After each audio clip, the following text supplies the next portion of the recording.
What is going on, nerds? I have Will Conway from the Forward Party in the Nerd Zone right now.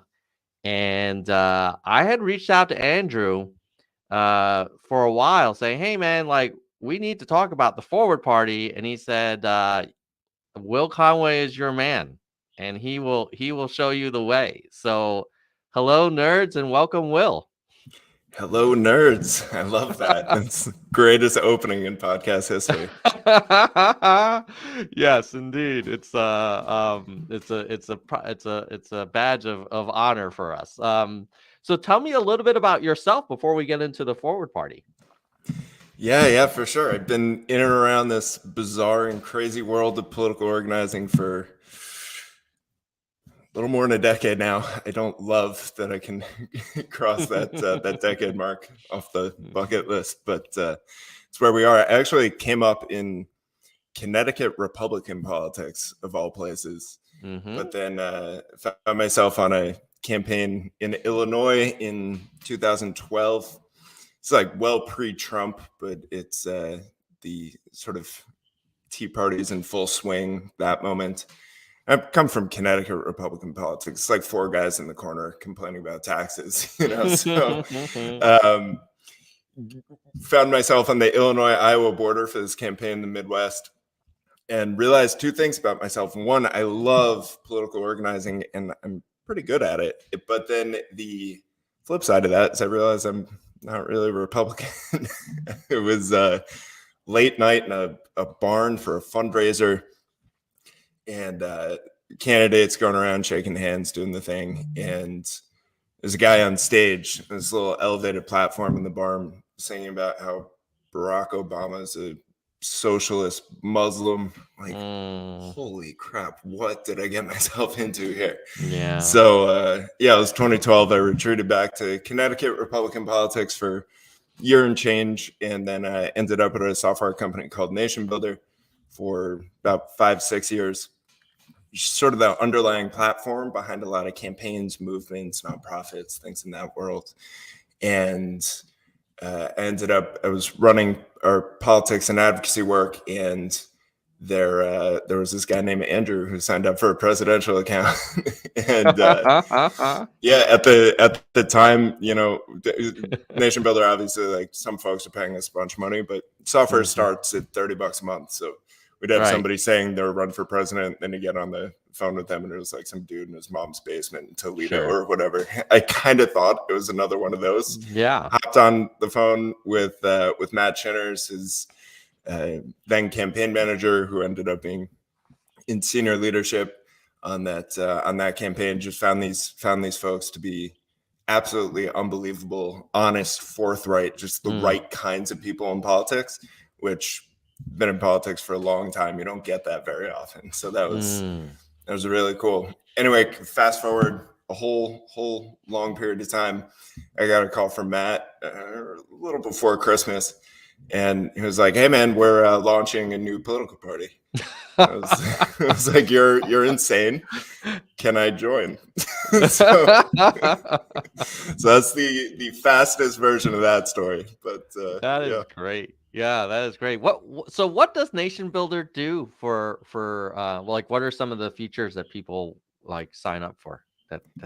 Fundamentally, it's everything related to actually building the relationships with your people. So any kind of volunteer knocks on your door, you get a blast email, you get a one-to-one email, donate, sign up on the website, get, receive, and send text messages. All that stuff is built into one platform, with the idea fundamentally of just saying, like, okay, what we're trying to do at the core of it is build a movement based on people.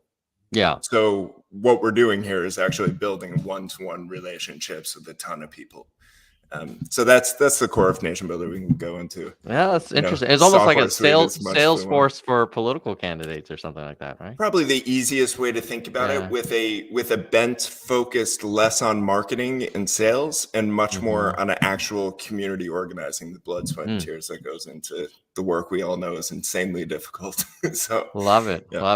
Well, so tell me a little bit about the Forward Party. A lot of the Yang Gang were really excited about it. I mean, I'll be honest, I was a little bit sad that Andrew is going to break ties, or maybe not formally, but certainly distance himself from the Democratic Party, because I thought, man, I really like this guy, and if running for president as a Democrat is hard, running for president as a third party, or running for any office as a third party, is potentially harder.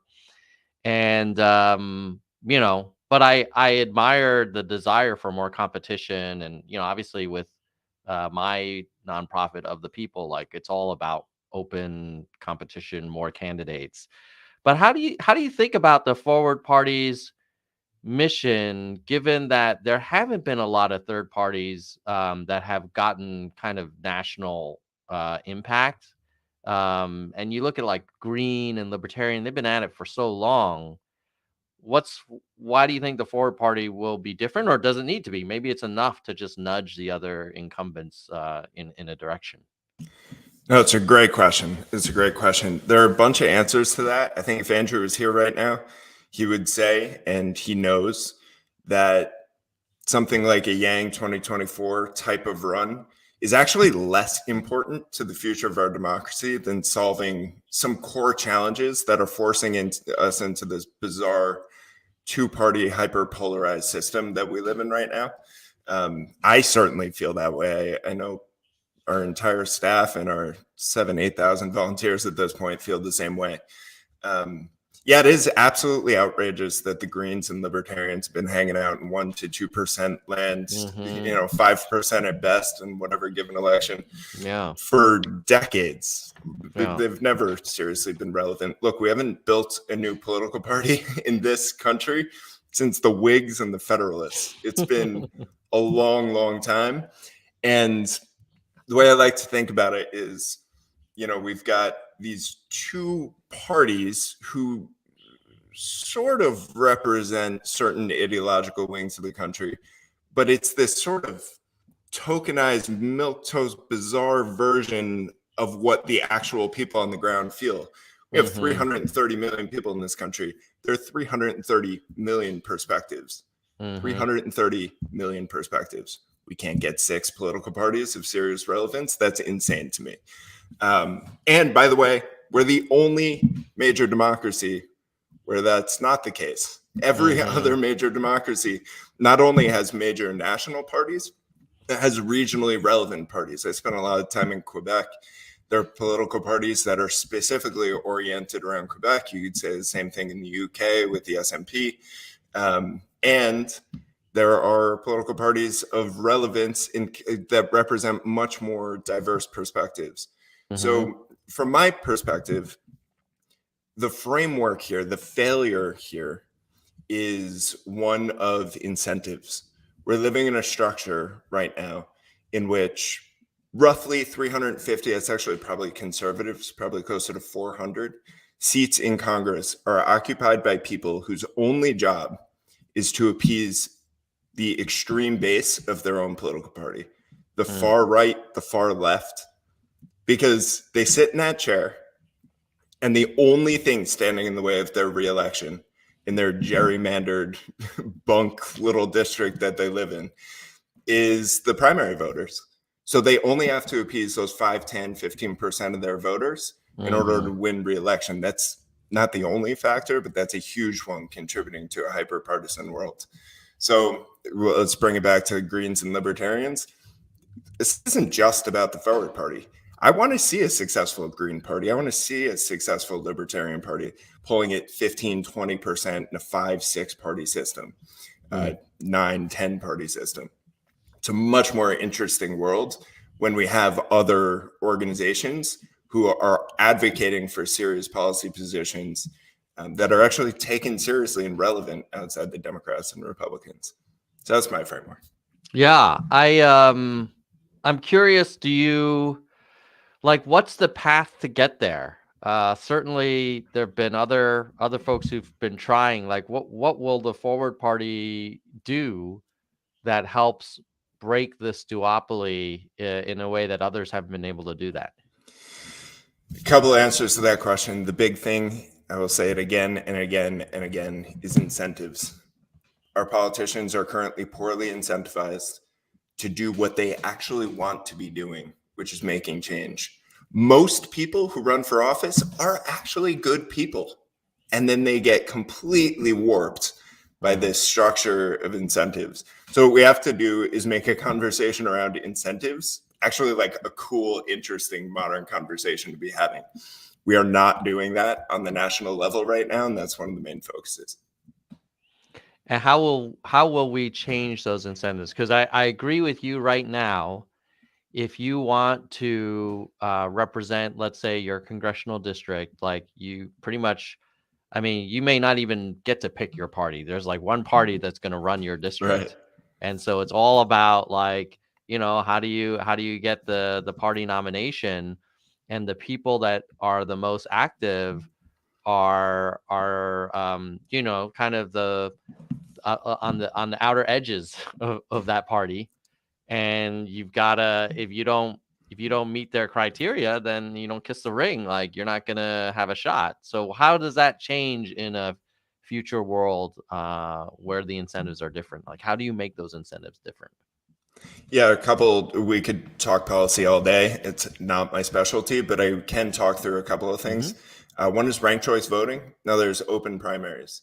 So if we're able to create a system in which you can actually select the multiple candidates you find most interesting, the Mm-hmm. very real and honest and serious conversation about spoilers goes right out the window, because you can select your forwardist, your Green Party person, your Mm-hmm. libertarian as your first choice. If that doesn't work out, you knock down to the Democrat.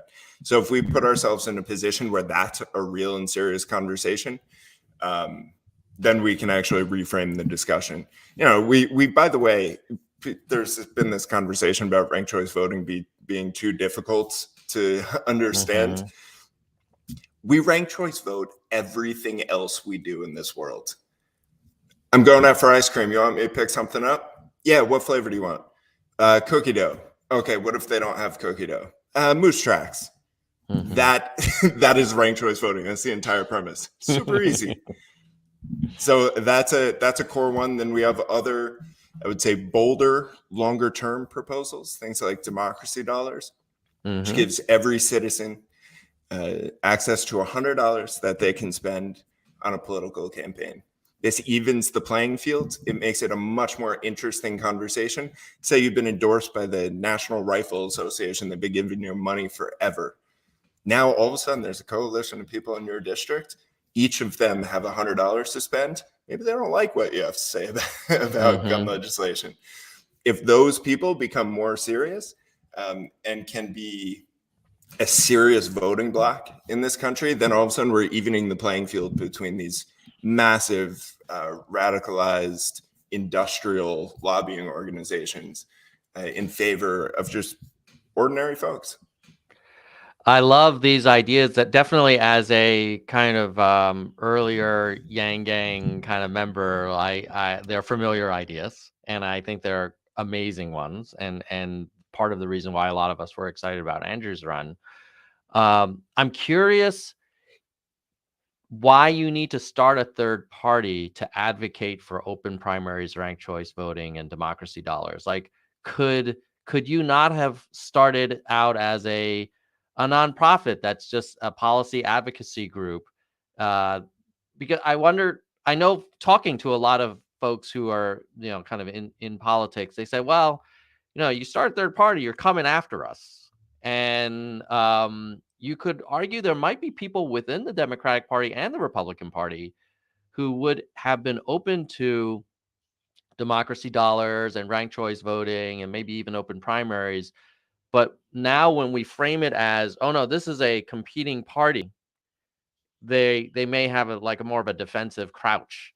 Any thoughts on that decision? Yeah, 100%. It's a fear-based response, what you just described. It's Republicans and Democrats trying to protect what's theirs in their mind, Mm-hmm. what has Mm-hmm. been theirs for several hundred years. The objective of the Forward Party is much larger. Election reform is just the beginning. This is a full-scale attempt to modernize our government. So when we're in a conversation about election reform, keep in mind we're talking about steps 1, 2, and 3, not steps 7,946 and beyond. So when a conversation can become much more interesting in that way, look, ranked choice voting and open primaries don't inherently change the system by themselves. You need to elevate and raise a world in which there are multiple political parties that are taken earnestly and seriously and are valued. Well, let me kind of support your original hypothesis with a poll I did on the Nerds for Humanity Twitter account I love it. yesterday. And I said, hey, which of the following candidates would you be most excited about or most acceptable to you? And I picked the 4 that seemed to have the most polling support. A couple of things. One is, we only had 887 participants, so it's not a fully, and it's a self-selected group, people who follow me. First thing I noticed was it was interesting that DeSantis had more support than Trump. But what's most interesting is in the comments underneath, people were really pissed, saying like, "What? All of these suck. None of the above. I'll write in Yang again. Like, if I'm forced to, I'll hold my nose. This is like I'd rather pick, like an asteroid destroying the planet than any of these choices." So clearly, people want more options. I get that. I would be curious about the path to get there. Maybe this is maybe where your role comes in, Will. Like, what is the Forward Party doing? Like, if we all agree, like we want this end game of a multi-party competitive system, open, ranked choice voting, and then the Forward Party will probably push for other things as well. Like, how do we get there from here?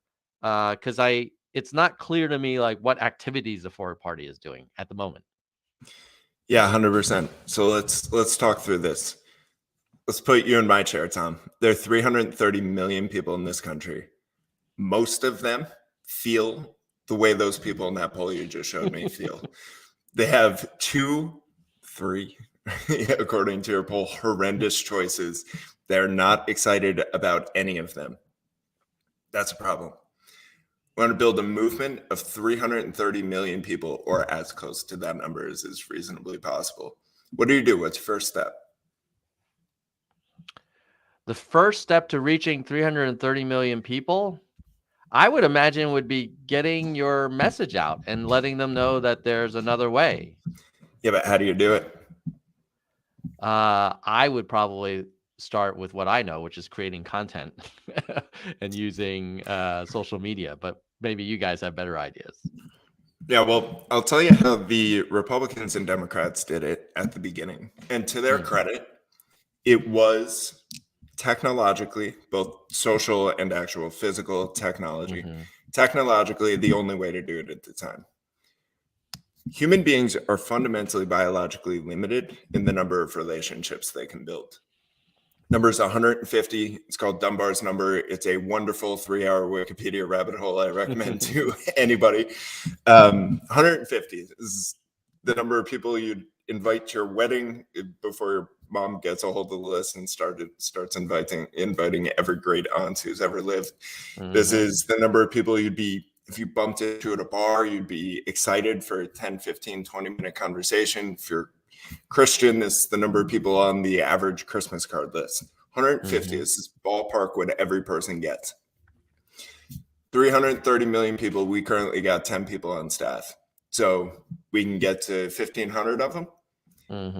So what political parties historically have done is they've recognized that actual biological brain neurological limitation and said, cool, we're going to take 1,500 relationships and we're going to triage them. We're going to spend them on the rich, on the powerful, on the business leaders, on the religious figures, on the union bosses, these types of people.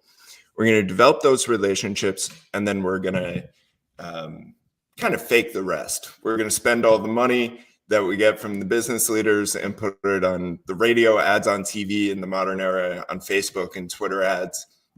We're going to have the union bosses and the religious figures preach from their Sunday pulpits and all staff memos. And those are going to be the relationships we have, and we're going to leave the persuasion up to the serious figures. So what you're creating is a top-down infrastructure in which you ingest the values of the rich and powerful elites, and then essentially try to persuade everybody else of that perspective to remain in power as long as you humanly can. We are coming about in a fortunate era where we can do this the exact opposite way. We can develop relationships with a lot of people using technology, one-to-one, serious, meaningful relationships, not blast emails, not arbitrary fundraising deadline tonight type stuff. I'm talking about conversations with a ton of people. Donate $5 to the political party. You get a phone call 2 days later from Heather, who leads our work in Michigan, who I think is probably in the chat here, wherever we're broadcasting, saying like, hey, thank you so much. Oh my God, we're having a meetup in 3 days from now. We'd love for you to swing by. Hey, Saturday afternoon, we're handing out literature, knocking on doors, making phone calls on a college campus, on a street corner, whatever the case is.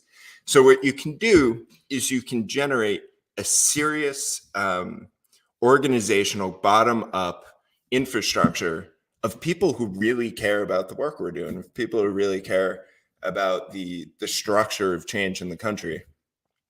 And those people take full ownership over the thing. My job actually in that structure becomes completely service oriented. I'm just trying to get the tools and the resources and the training in people's hands as best and as effectively as I can, and get the hell out of the way, really. So structurally, it's about building a movement of people first. And then, in order to get on the ballot, each state has different restrictions, different regulations. Some states, you just fill out a form, you send it in. Hey, you're a political party. Other states, you need 120,000 signatures to get on the ballot. In those states, we need a ton of volunteer power. So that's the focus. And how are you doing with the candidate recruitment and development? I noticed on the Forward Party site there were some endorsed candidates, but to be honest, I thought there would be more by now. And I'm curious, what's the approach to that? Because to your point, like ultimately, you're going to want to get people on the ballot to compete. Yeah, it's 100% accurate. So conversation around 2022 is one, and beyond is something else entirely. So we can talk about both of those as much as you'd like. Short term, we're endorsing candidates who care about things like ranked choice voting, open primaries. But more importantly is the fundamental, what I would say our core, if you go through our principles on the website, there's one that I think is unspoken that we all actually care about the most. And it's grace and tolerance. It's about showing up with grace and tolerance to every person that you have an interaction with in this world. That is completely counter to both major parties. So Blair is our incredible person who's leading some of our grassroots work, or was prior to me, but is now leading a lot of the candidate endorsement work. So from Blair's perspective, she not only has to find folks who align with the policy perspectives, but also people who show up with serious grace and tolerance. They exude it from every pore in their body. It's not an easy gig. That said, I know she's got dozens of folks that were on the verge, about ready, coming up on endorsing. Oh, that's so cool that I didn't realize that Blair Walsingham was part of the Forward Party team formally. That's and she definitely exudes grace. So without question, on hiring she's her. wonderful. Yeah. Yeah. So you talk about grace and tolerance. I mean, okay. So let's just take an example. Let's say you get an application from someone who definitely exudes grace and tolerance, and they are for open primaries and ranked choice voting, but they're against, let's say, basic income or any kind of federal involvement in healthcare or education. They're like extreme, let's say, libertarian. Um, are they eligible to be a forward party member because they might meet the other criteria you described? Yeah, 100%. Short term, we are being much more rigid than we will likely be in the future, because in the future there will be forward party primaries, and there will be what I would consider to be like what you just described, universal basic income versus, say, negative income tax versus something else Mm-hmm. entirely. To me, sounds like a conversation for conventions and primaries. So that going into 24 is probably much more like when we have many more candidates running as actual forwardists is the conversation.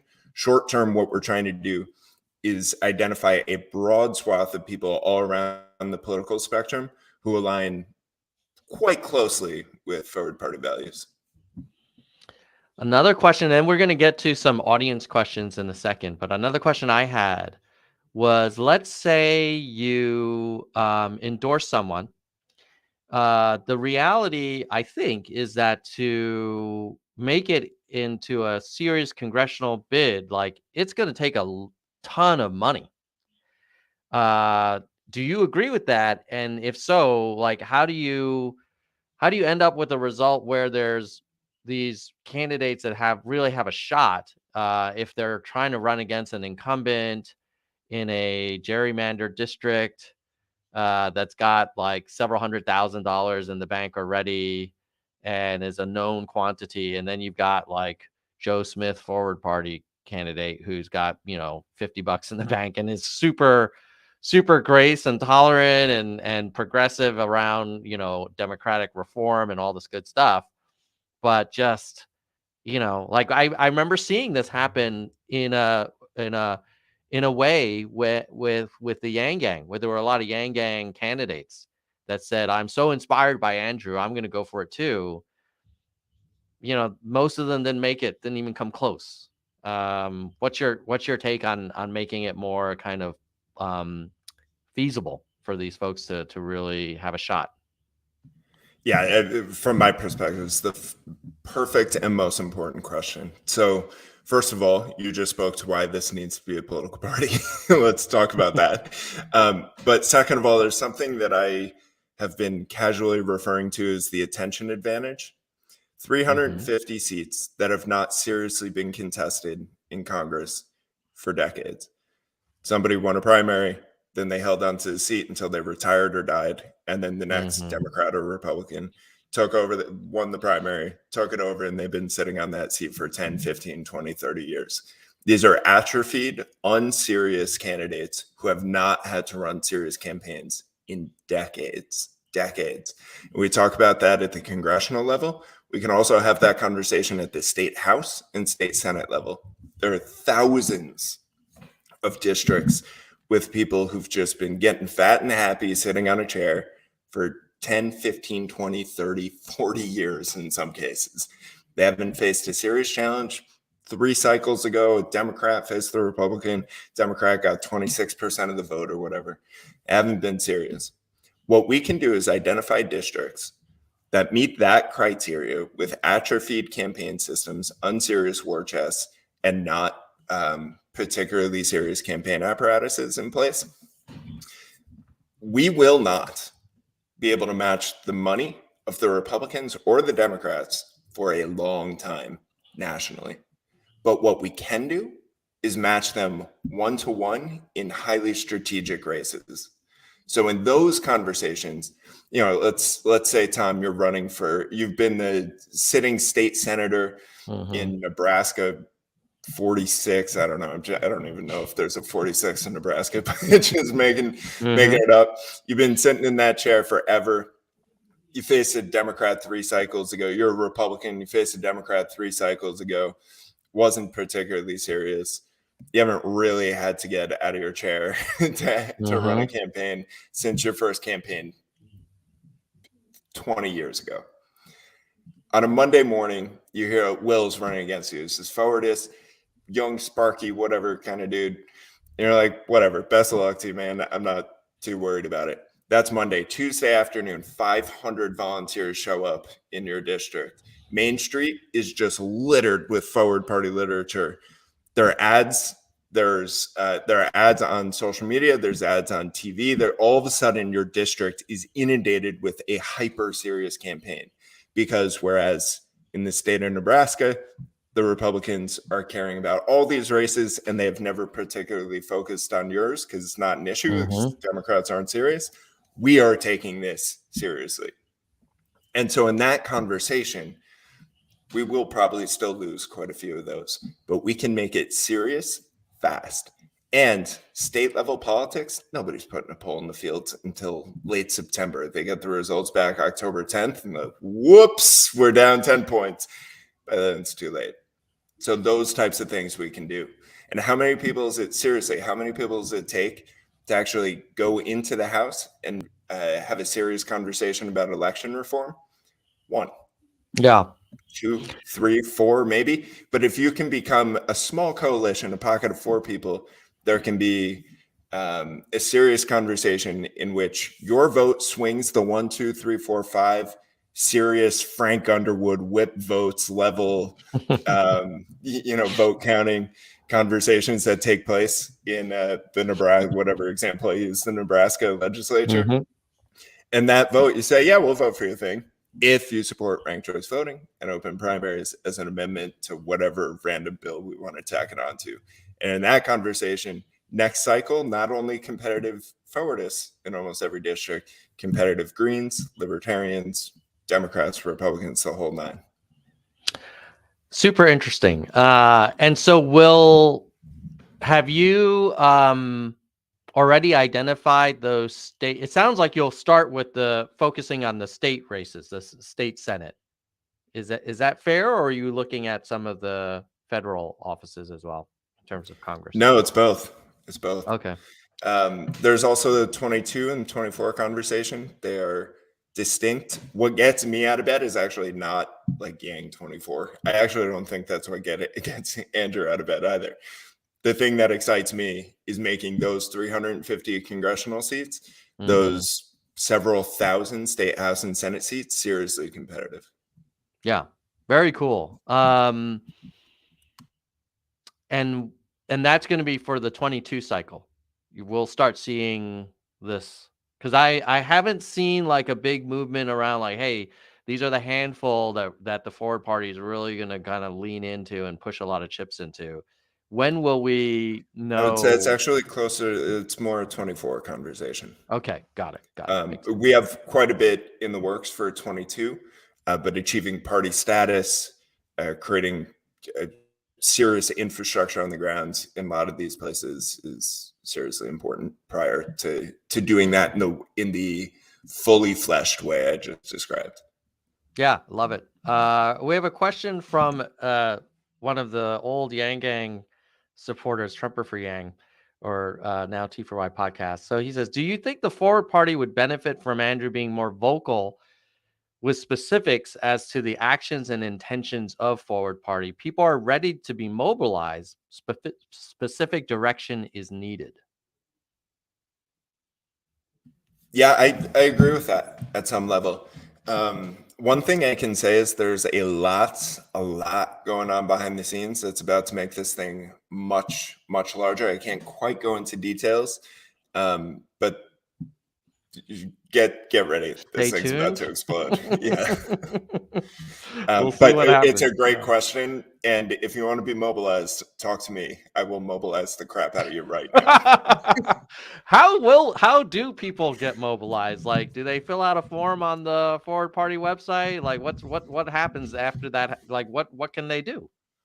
Yeah, 100%. So there are a couple of phases of that. Depends how much time you got on your hands. I will take 25 hours a day if you'll give it to me.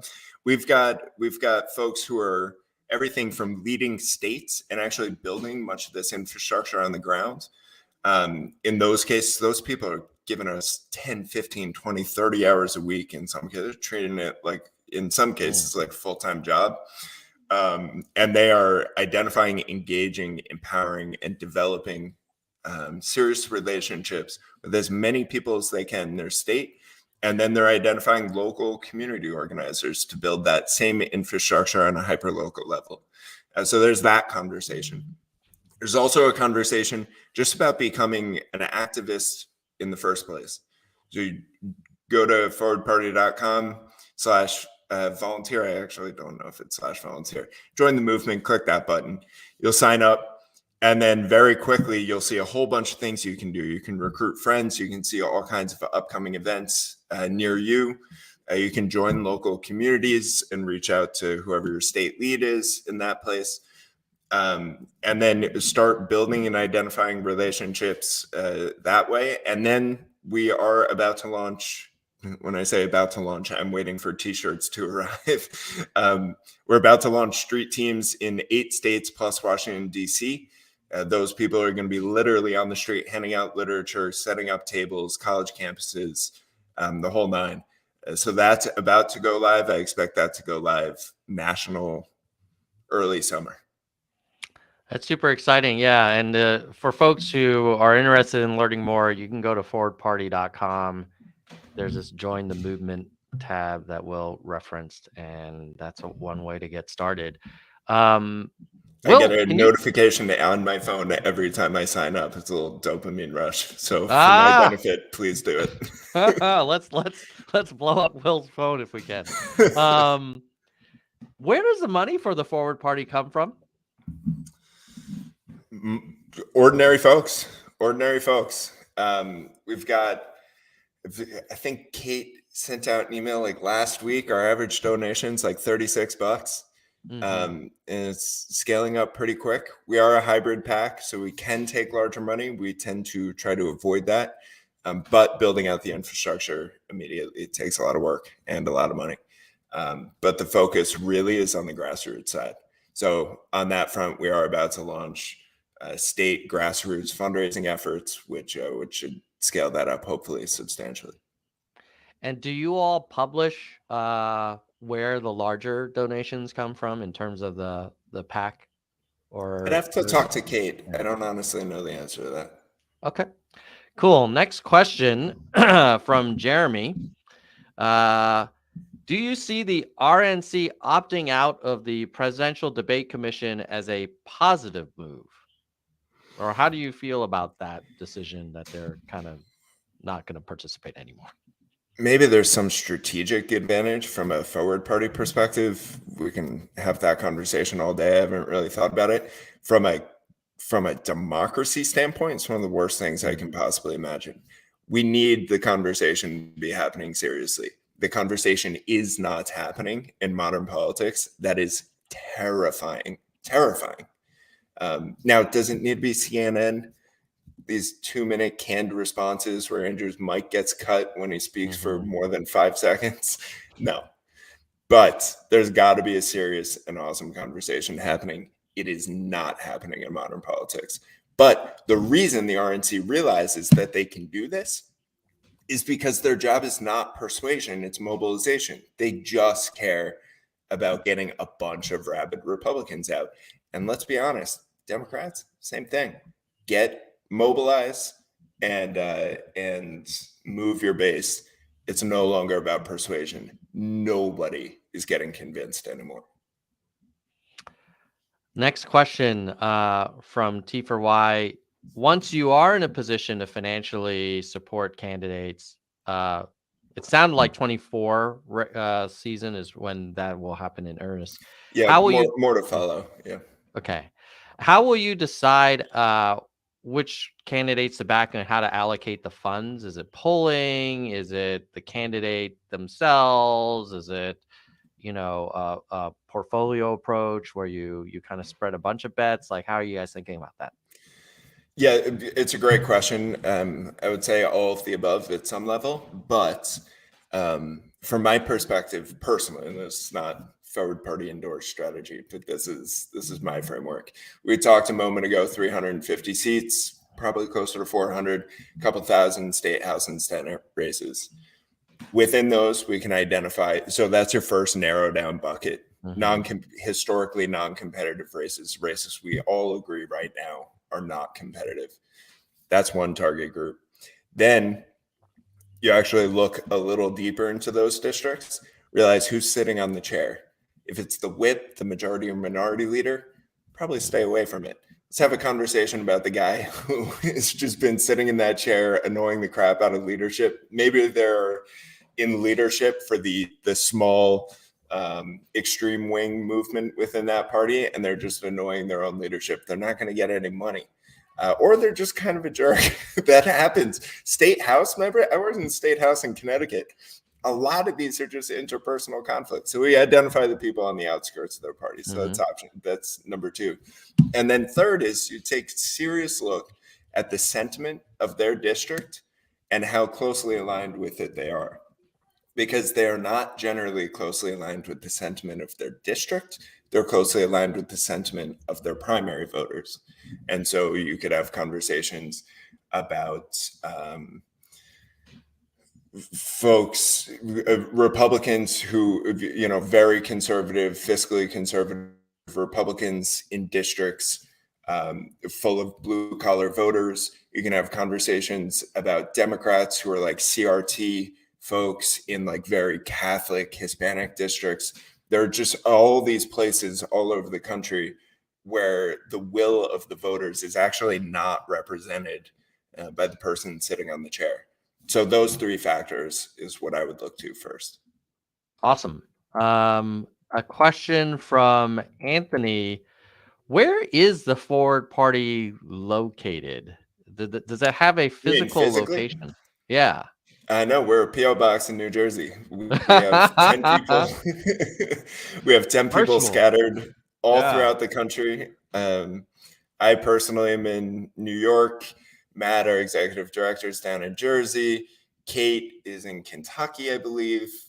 Blair just moved from Tennessee to northern New York State. And we got folks all over the place. Short answer. All right. Austin wants to know what kind of transparency is a Forward Party looking into in terms of donations, leadership? Like how open are you going to be about that stuff? My hope, and I believe the full party's intention is very. I don't have the answer to that question beyond my intuition, though. Got it. And then when you do identify these kind of key strategic districts or kind of weak incumbents that haven't been challenged, that where you feel like, okay, if we pour a bunch of volunteers and some money into this, we could really shake things up. Will you kind of put out an RFP saying, hey, we think these districts could use some great Forward Party candidates, who wants to volunteer and also who wants to be considered for a candidate? Or is it more like you already will do your research and you'll tap people on the shoulder when the time is when the time is right? Both. I mean, look, the movement we're building right now, I was talking about it before. We're elevating leadership in terms of activists on the ground. That leadership goes straight up to running for office. There are going to be people who've been volunteer leaders for a long time who it's very clear that they're a hyper qualified candidate for state senate, for whatever. That's going to happen. There are going to be folks who we didn't know were forwardists who reach out to us. That is happening. The number of outreach emails I get day to day on running for office and getting the Forward Party endorsement is outrageous, let alone Blair's inbox. So it's going to be a bit of both. Got it. Yeah. Anthony was clarifying. He meant where, not they said physically. I thought it was physically, but he meant ideologically. Is the Forward Parties, like, if Yang's 2020 run, and all the policies that he went for, is it fair to assume that the Forward Party is like a superset of that, or is it like, how do we think about that overlap? Yeah, it's a great question. And I think about it like this. We are, at our core, a sort of fundamental core set of principles. We need to modernize our government. We need to restructure incentives, and we need to create a better conversation, one full of grace and tolerance between humans on an interaction level. If you agree with what I just outlined there, if that is true for you, you are a forwardist. Welcome to the party. Here you go. Things like UBI versus other forms of creating a structure that actually works for people. Those are conversations that are going to be happening amongst activists, amongst local leadership, and they're going to change district to district, candidate to candidate. I am totally comfortable with that. I know Andrew is. It's going to create a larger and more diverse country. But the core ideological value to being a forwardist is recognizing that our conversation is broken right now and putting every egg in the basket of changing it. Great. Question, another one from T for Y.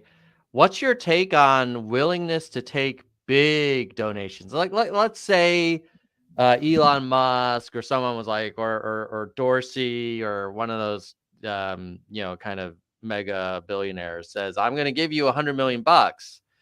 On the one hand, like that's a lot of grassroots campaigns that you could suddenly turbocharge. Yeah. On the other hand, it's like, oh, that's not super grassroots in terms of where the funding composition is. Like, does the party have a view on how you want to look at that? I can speak from my perspective. Somebody give us $100 million today, we would lose our independence today. That's not interesting. Now there are folks who can give a whole bunch of money to Super PAC. Some level of that is definitely interesting, but $100 million, like, no. It's too much. It's too much. So my framework is much more oriented around building out that grassroots side so that we are not reliant on anything enormous to the point that it forces us to sell our soul, because it is the opposite of the reason we got into this. What does success look like for the Forward Party, let's say at the end of this year? I think a lot of us, when we heard about it, were super excited and intrigued. And this conversation has been really helpful in increasing people's understanding of the core values and what's going on and kind of like the bigger picture. How will we know if things are going well? Like what are some milestones you're going to look out for? Yeah, look out for us to be an actual political party in a lot more places. Look out for more leadership beyond just Andrew Yang. I don't love that when you go to forwardparty.com right now, it's just Andrew Yang's face all over the place. We are going to be, and Andrew, by the way, doesn't like that either.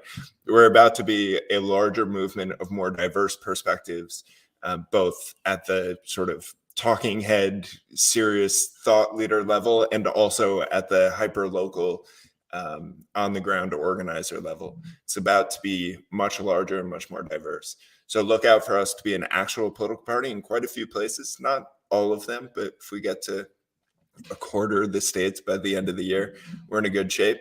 We're in really, really good shape, I would say. If we get to even 5 or 6, we're in great shape.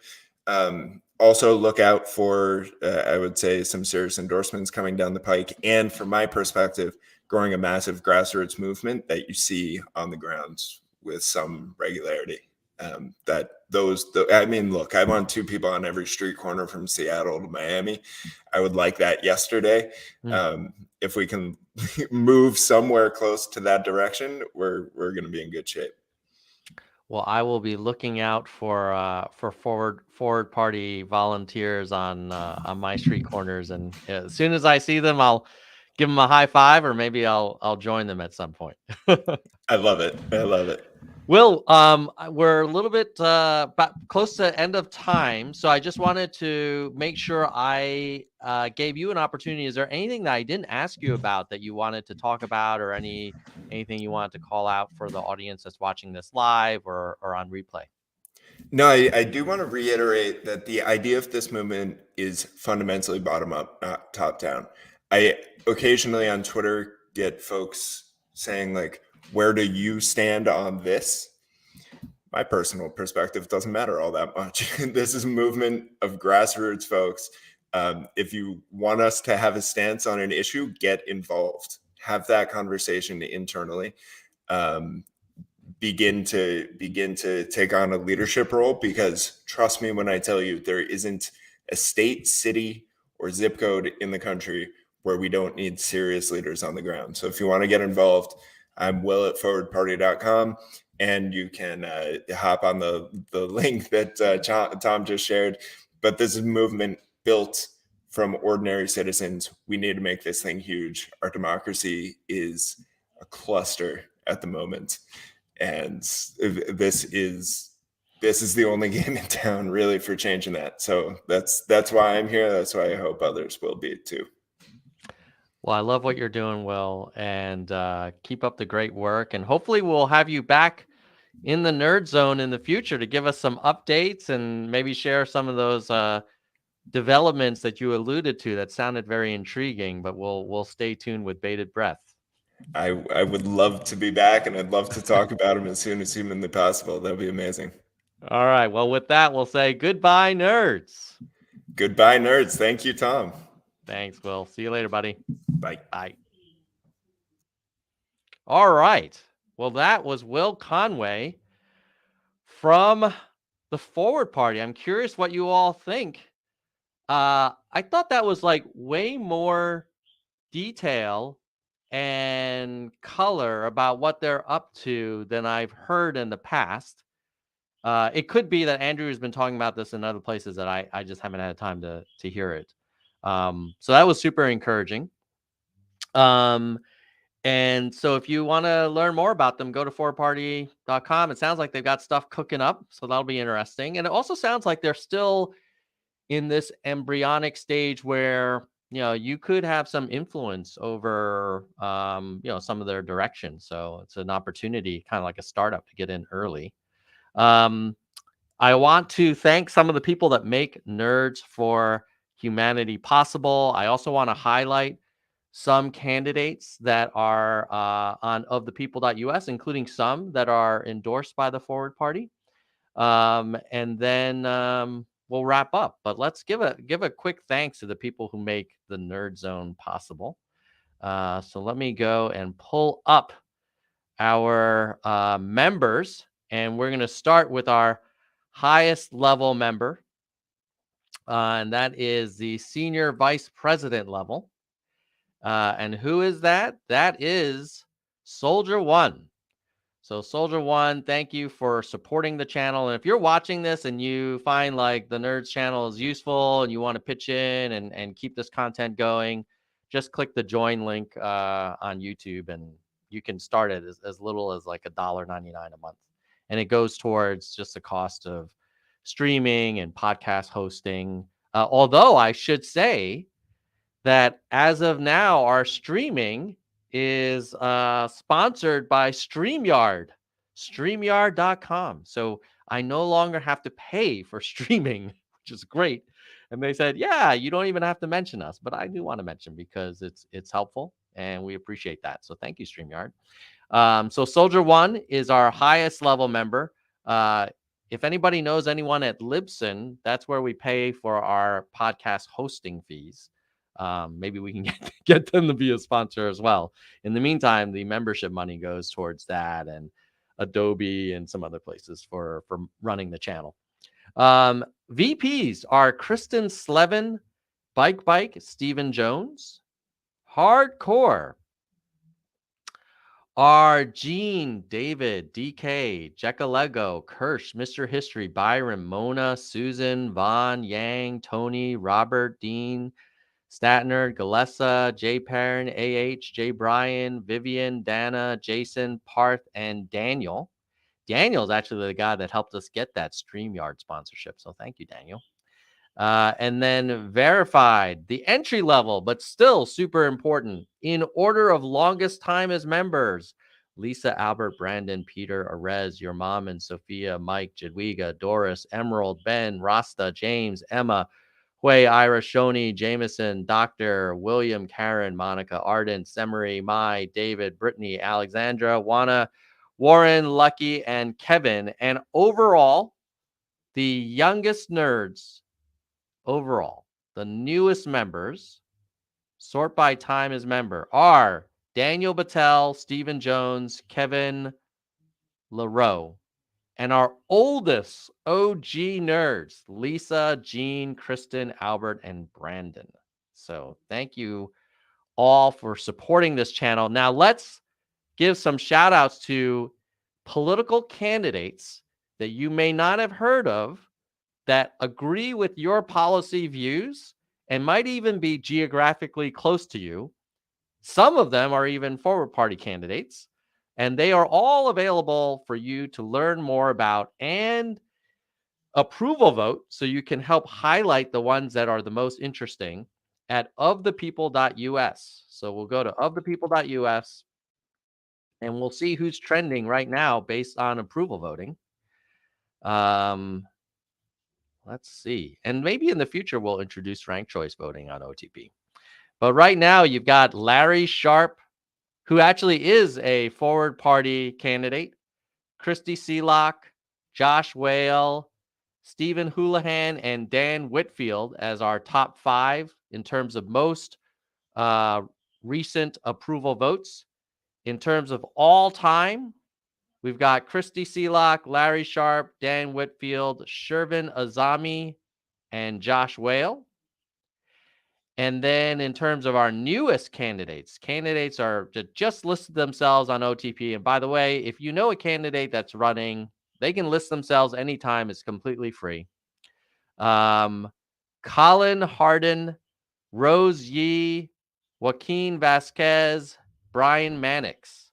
So those are some new candidates. And if you're like, hey, I know Brian, I really like him, I want him to get more exposure, you can click on anybody's profile, you click on approve, and then they have a better shot of showing up on our overall trending list. But right now, that's Larry, Christy, Josh, Steven, and Dan. So thanks for checking out Of the People. And I do also want to see if I can give a shout out to the people who have helped fund Of the People. And that's done through Patreon. And let me see if I can remember my password. Oh, God, I knew this was going to happen.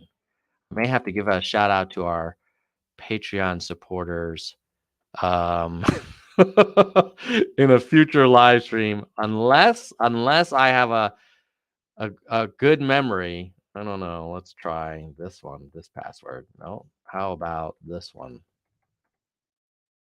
Oh, how about this one? Ah, dude. Hey, on third try, I think I may have gotten it. So let's give a shout out to the patrons who support Of the People.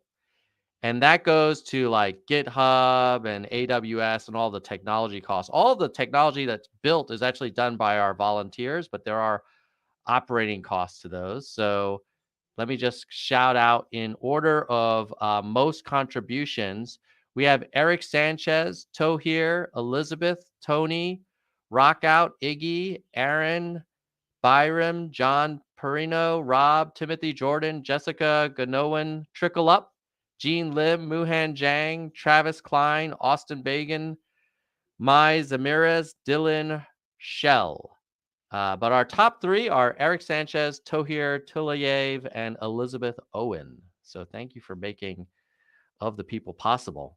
All right. Well, hopefully you enjoyed this stream. If you are still here and you haven't yet, please like and then also share so more people can learn about Forward Party and, helps out the Nerds channel as well.